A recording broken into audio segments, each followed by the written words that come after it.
comme on n'a pas pu être aidé, parce que c'est quand même le manque, quand on a fait la dernière conférence, qu'on avait demandé aux syndicats de la fonction publique de nous aider, il y a eu des manques.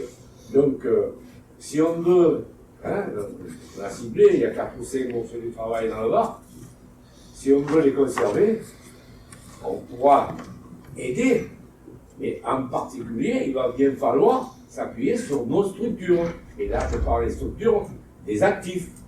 Parce que, bon, c'est incontournable. Autrement, on n'y arrivera pas tout seul. C'est pas possible, d'accord? Alors, Yves l'a dit, on vieillit. Oui, on peut vous dire qu'on vieillit. Hein. Voilà. Et je ne prendrai que ma structure des cheminots. Les camarades qui viennent de passer à la retraite et qui sont susceptibles de nous donner un coup de main, ils ne se bousculent pas au portillon, excusez-moi de l'expression. Hein, voilà. Alors, il faut faire avec tout ça. Mais, alors, je pense que c'est quand même quelque chose de très important. Après, bien sûr, vous pensez que l'année 2023, en ce qui concerne l'organisation, il y a quand même 2 moments très importants. À la fin du mois prochain, c'est le congrès confédéral. D'accord ? Ça va certainement encore occuper nos structures. En ce qui concerne les retraités, c'est fin novembre et début décembre, le congrès confédéral de l'Union confédérale des retraités. Voilà. Alors, ça fait encore beaucoup. Donc, moi je vous dis, en ce qui me concerne, j'ai été resté 10 ans à l'IHS, j'avais essayé de prendre du recul. Eh bien, je vais essayer d'en remettre un petit peu, parce que si vous avez besoin de moi, ben, vous me sollicitez et j'essaierai de vous aider. Je voudrais vous donner l'information. Le mois prochain, le 16 mars, nous faisons notre assemblée générale, et cette année nous innovons en ce qui concerne les cheminots.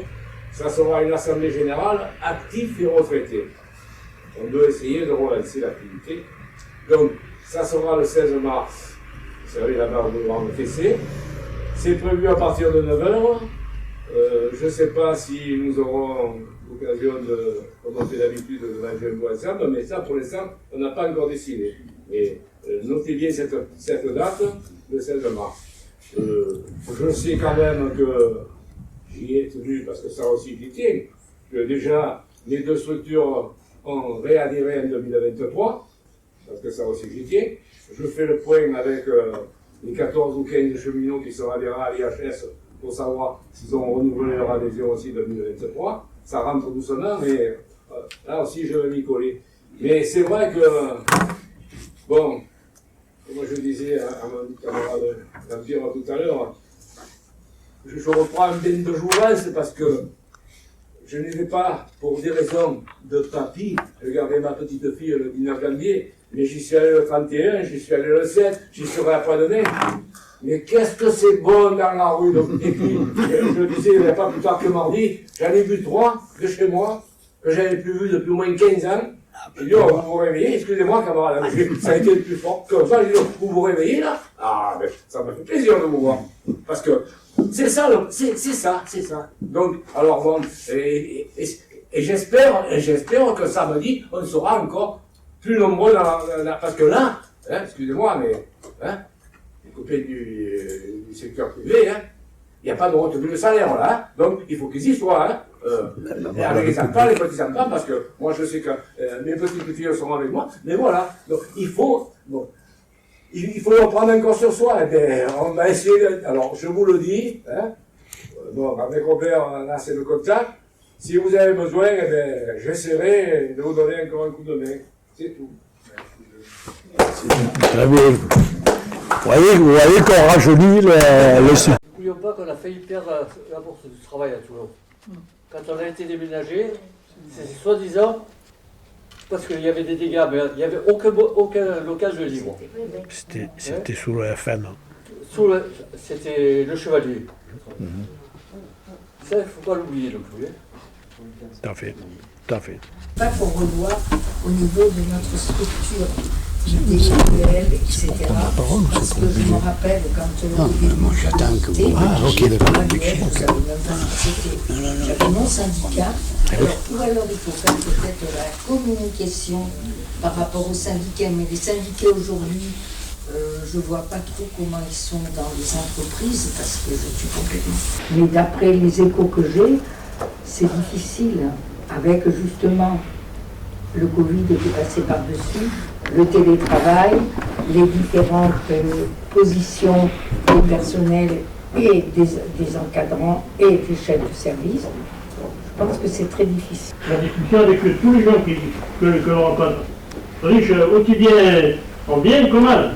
Parce qu'on a en face de nous des fachos. Ah ben oui, t'en On a en doutes. face de nous des fachos.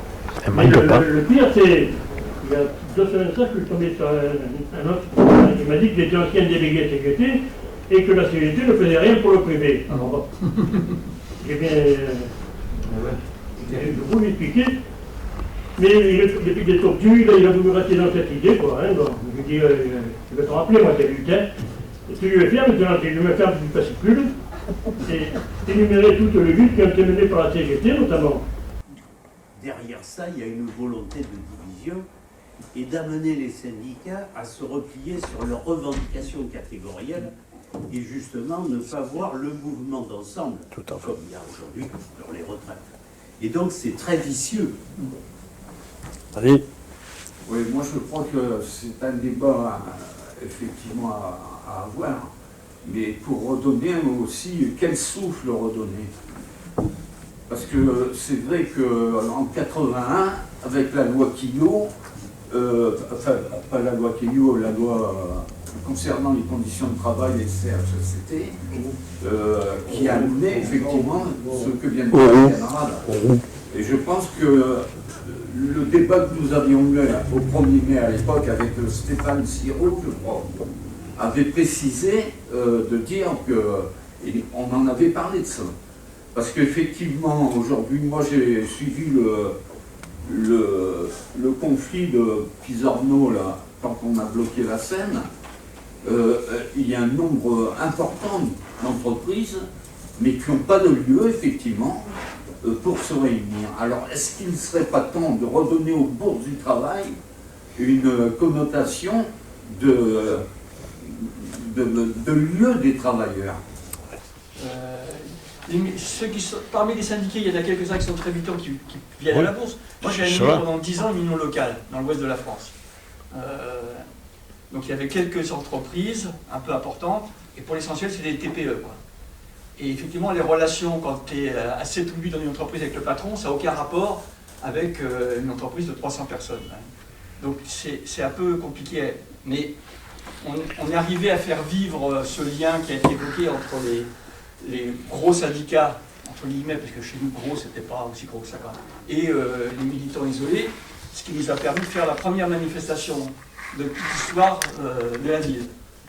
Mais ça a nécessité effectivement un long travail, etc. Donc c'est évident que les unions locales sont tout à fait essentielles. Ça me fait penser à une réunion qui a eu lieu ici, une réunion d'attaque sur les retraites. Il y avait une camarade militante, pas syndicaliste, mais militante, quoi, qui était dans son entreprise isolée, et elle nous dit, d'ailleurs certains étaient peut-être là, elle nous dit, nous dans le privé, on n'a pas le droit de faire la grève. Et donc, moi ça m'a foutu un coup sur la tête quand même, parce que des gens, que ma voisine a dit ça, ça ne crée pas de problème. Enfin, ça crée...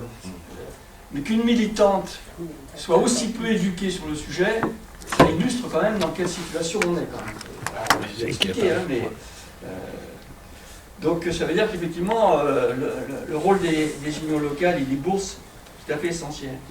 Moi, il me semble qu'il faut qu'on mesure bien ce qui est en train de se passer par rapport, par exemple, dans ce mouvement social. 70% des Français qui sont contre la réforme, qui soutiennent le mouvement.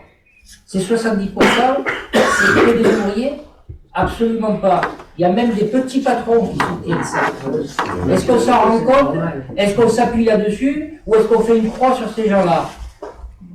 Moi, j'ai travaillé avec des proviseurs des principaux de collège, des proviseurs de lycée, avec parfois des ministres, j'ai rencontré, il y en avait des très hauts fonctionnaires, il y en avait qui étaient communistes, il y en avait qui étaient cégétistes. Qu'est-ce qu'on fait? On fait une croix sur eux parce qu'ils sont bac plus 5. Et alors on se trompe complètement sur l'analyse de la société. Il y a ceux qui vivent du fruit de leur travail et ceux qui vivent du fruit du travail des autres. C'est ça la césure. C'est celle-là la césure. Je reste persuadé que l'IHS a un rôle à jouer et une utilité, parce qu'on ne peut voir l'avenir que si on sait d'où on vient. Et qu'est-ce que, je ne vais pas rentrer dans le sujet, puisqu'on l'a déjà un peu travaillé, le syndicalisme est issu de la réaction de l'organisation du travail par le capital. C'est dire qu'on cherche à lutter contre des choses qui nous sont imposées,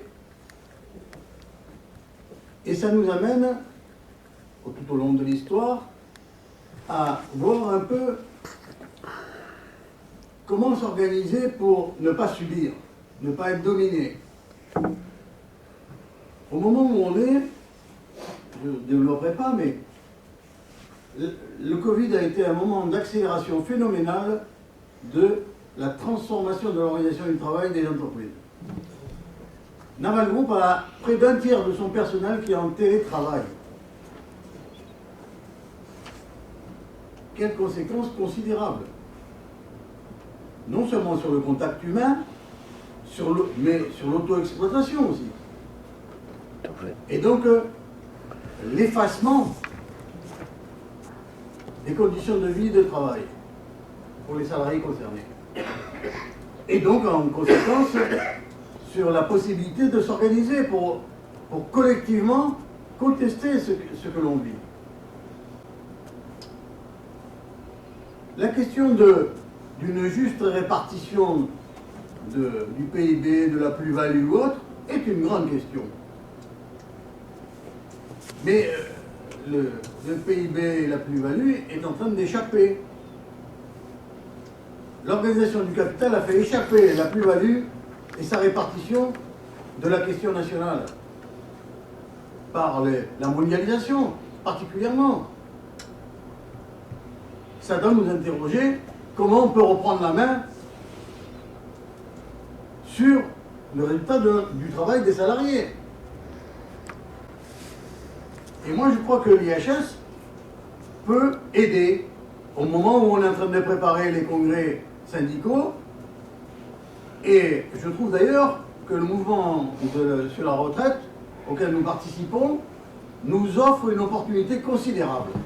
D'accord avec les propositions sur la question des bourses du travail, je pense que c'est important. À mon avis, il faut déjà bosser avec les unions locales qui fonctionnent en l'état. Et hier matin, on a distribué avec l'UL de la Garde, il y avait les cheminots aussi, il y avait même quelques militants d'autres organisations à Avenue 83. On avait fait une initiative parce qu'il y a un jeune militant de Primark qui est de nouveau menacé de licenciement, Mathieu, et en même temps on tractait pour l'appel à la manif du 11. Ça a été un peu tendu avec le service de sécurité sur le périmètre, c'est public, privé, etc. Bon, c'est pas la première fois, mais dans la sécurité, il y avait une gamine, elle avait à peine plus de 20 ans, et on discute un peu, et elle nous dit ce qu'on a beaucoup entendu, c'est ouais, de toute façon, j'aurai pas de retraite, vous pourrez jamais les faire reculer, etc. Alors je lui dis, on lui cite, il y avait un cheminot à côté de moi, on lui cite 95, j'ai même sans aller jusqu'à 95, c'était pas né, j'imagine. Non, effectivement, je n'étais pas né. 2019. Macron l'a déjà, en plus c'est Macron, on l'a déjà fait reculer sur la retraite par points, avec 2019-2020. Et je pense que, alors, il y a certains, y compris chez les militants, des fois parmi nous, qui disent, ouais, mais il y a eu le Covid, le confinement, etc. Mais évidemment, s'il n'y avait pas eu la grève à partir du 5 décembre 2019, avec la RATP, les cheminots entrés dans les autres secteurs, c'est clair que la retraite par points serait passée. Et je pense que si on veut peut-être coller un peu plus sur l'actualité et se tourner vers les jeunes, peut-être sortir un communiqué de l'IHS simple, hein, un recto verso maxi ou même un recto si on y arrive, en expliquant ça, ouais, qu'est-ce qui s'est passé, parce que des fois on a tendance à oublier, quoi. C'est pas si souvent que ça qu'on fait reculer les gouvernements, le patronat. C'est il y a seulement 3-4 ans, ça montre que c'est possible. Ma question c'est comment on compte s'organiser pour mener à bien ce boulot. Et de deux, alors pour contredire un peu Jean-Luc, à la Bourse du Travail de la Seine, j'ai fait une compilation de l'occupation, grâce aux archives de la Bourse du Travail, de l'occupation de la grande salle, l'échange de communication entre le maire et le secrétaire de la Bourse du Travail. Et depuis des années, depuis que ça existe, puisqu'elle a pratiquement été inaugurée par Jean Jaurès en 1913, la Bourse du Travail est régulièrement prêtée à des organisations, les Joyeux d'Escadou, les répétitions de la chorale, etc., en plus de l'amicale des champreneurs, à l'époque où il y avait encore de syndicats. Et alors, là aussi, pour intéresser les copains d'aujourd'hui au maintien des bourses du travail, quand j'ai fait le film sur l'UL de la Seine, j'ai commencé par une interview de Marc, le camarade secrétaire, au dernier congrès Naples.